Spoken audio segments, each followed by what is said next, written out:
There is a video that has been watched millions of times in the past week. It does not show a stunning goal. It does not show a last-minute winner. It does not show any of the football magic that the 2026 World Cup was supposed to deliver to a global audience of billions. What it shows is a group of professional footballers standing in a line on an airport tarmac in the United States, their luggage spread open in front of them, while sniffer dogs move methodically through their bags.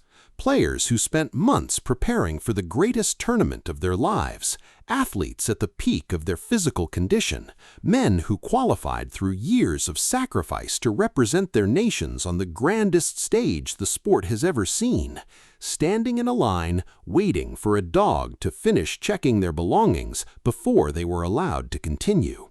That image has become the unintended symbol of a World Cup arrival experience that has shocked the football world and raised questions that FIFA is wholly unprepared to answer. Because what you just saw was not an isolated incident involving one team at one airport on one unfortunate afternoon. What happened to Uruguay, to Uzbekistan, to Senegal, to Iraq, to South Africa, and to others is a pattern, a consistent, documented, undeniable pattern of national teams being treated upon arrival in the host nation of this World Cup in ways that have never been seen at any previous edition of this tournament in the history of the sport. And the story begins with a plane that could not take off. On the evening of Sunday, the 14th of June, the Uruguayan national team was ready to travel. Their training base in Playa del Carmen, Mexico, had served them well. Their preparation was complete. Their opening World Cup match against Saudi Arabia in Miami was less than 24 hours away. Marcelo Bielsa's squad arrived at Cancun International Airport with time to spare, accreditations in hand, luggage loaded, expecting a routine charter flight across the Gulf of Mexico. The plane could not move. The chartered aircraft had not received clearance to enter United States airspace. The documentation required for the flight permit had not been properly filed.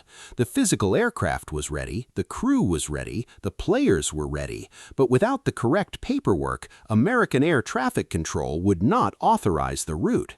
And because FIFA is responsible for organizing all travel logistics for every one of the 48 national teams at this tournament, the finger of blame pointed in one direction immediately and unmistakably.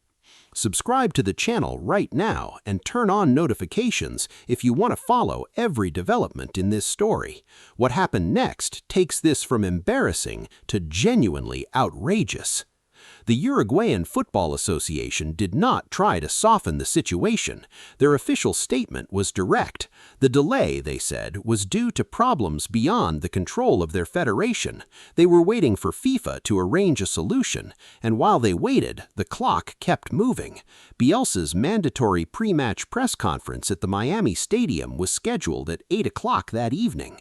Under FIFA's own tournament regulations, failure of a head coach to attend a mandatory media commitment results in a financial penalty imposed on the federation, so the governing body that had just grounded Uruguay's plane was simultaneously threatening to fine them for not showing up to the press conference on time.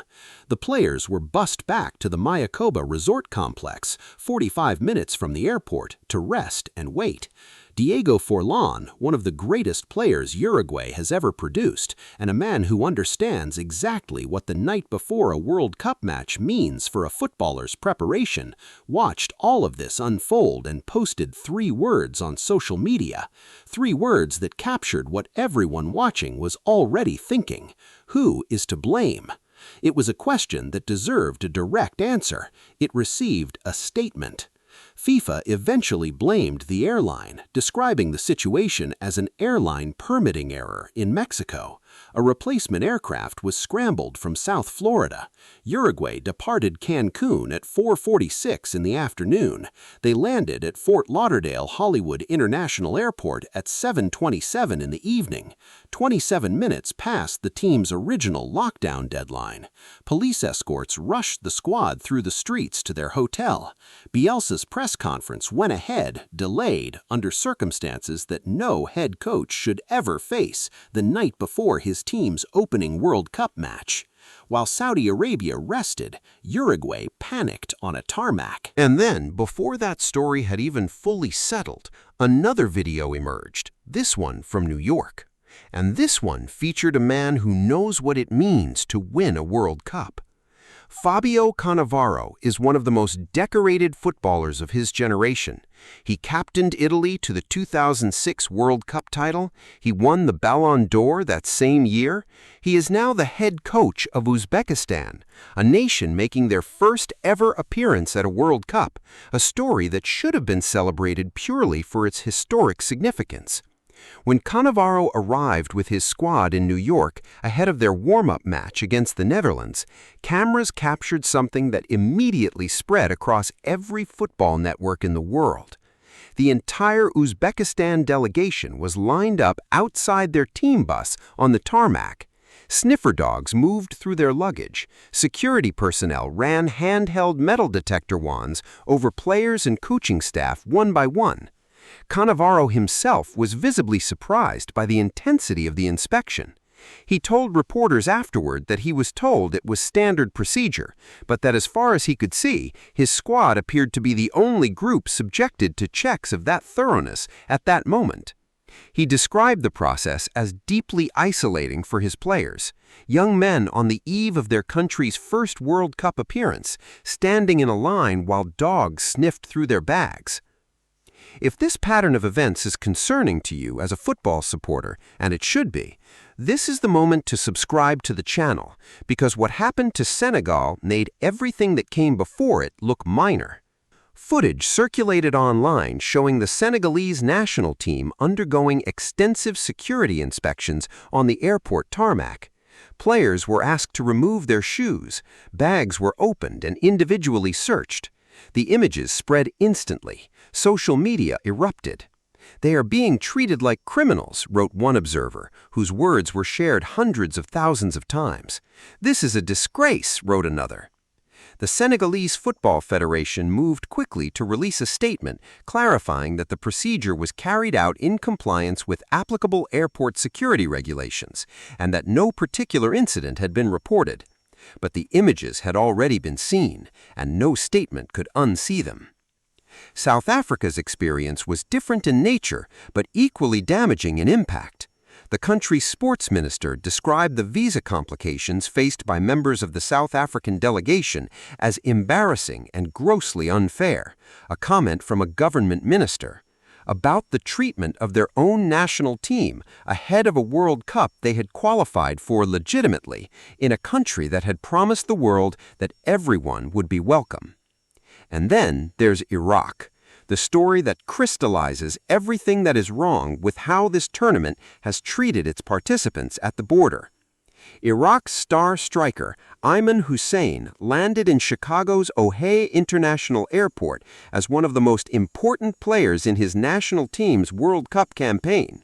He had earned his place through years of goals, through qualifying campaigns, through every sacrifice professional football demands. American border officials detained him for nearly 7 hours. During that time, his personal mobile phone was inspected and searched. He was eventually allowed to enter the country, but the experience left a mark that no number of official statements could erase. Hussein said it publicly, with a clarity that cut through every piece of diplomatic language the football world had produced around this tournament's border issues. Why is America hosting the World Cup if it is so hostile to foreign nationals? It's the question that nobody in FIFA's hierarchy has been willing to answer honestly. Iraq's team photographer, Talal Salah, was not so fortunate. He was held for more than 10 hours at O'Hare. His phone was also examined. After all of that, he was denied entry entirely. The man whose job was to document his country's historic World Cup campaign, who had traveled thousands of miles for the privilege of being present at those matches, was put on a flight home. No explanation was offered publicly. No appeal process was available. The decision was final and immediate. Moroccan supporters who had legally purchased tickets to watch their team play reported visa denials without any explanation provided. Dozens of fans, people who had saved money, planned their trips, bought their flights and their tickets through official channels, received rejections that gave them nothing to work with, no reason, no recourse, no refund pathway from a ticketing system that had already made returning money one of the most complicated processes in World Cup history. Over 120 immigration rights organizations issued a formal travel warning ahead of the tournament.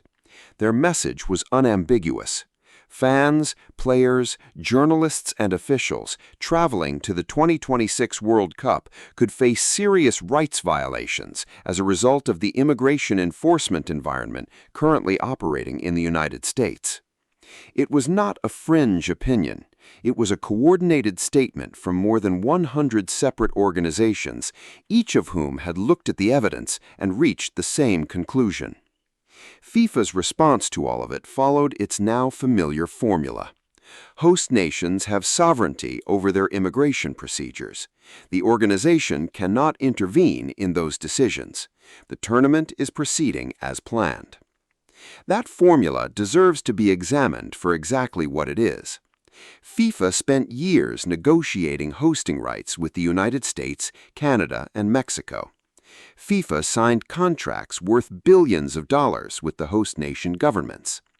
FIFA made public promises, including statements from its own president at its own Congress, that everyone would be welcome at this tournament. And when teams were grounded on tarmacs, when star players had their phones searched for 7 hours at midnight in Chicago, when photographers were deported after a decade of covering their national team, FIFA pointed at sovereignty and said there was nothing to be done. The security apparatus surrounding this World Cup is genuinely unprecedented in scale. Biometric screening systems, AI-powered surveillance at stadiums, robotic monitoring technologies, sniffer dog units deployed across every host venue. It is the most heavily secured sporting event in the history of the sport. That level of security has a legitimate purpose. Nobody serious argues that a tournament of this size and global visibility should be unprotected. But there is a fundamental difference between security that protects a tournament and security that humiliates the participants. There is a difference between screening that applies consistently to every delegation and screening that one World Cup winning head coach publicly described as being applied only to his squad, while others passed through without comparable checks. There is a difference between a border process that treats professional footballers as invited guests of a global sporting event and one that treats them as suspects to be detained, questioned, and occasionally turned away. That difference matters, not just symbolically, not just in terms of optics or headlines. It matters because the World Cup is built on a premise that has sustained it for nearly a century. The premise that football belongs to everyone, that a team from Somalia deserves the same dignity of welcome as a team from Germany, that a player from Iraq crossing into the United States to play in the biggest match of his life should be able to do so without spending 7 hours in a room answering questions about his phone. When that premise is compromised, something essential about the tournament is compromised with it. And the images from those airport tarmacs, the lines of players, the open bags, the dogs moving methodically through the luggage of men who trained for years to be there, are going to follow this World Cup long after the final whistle blows at MetLife Stadium in July.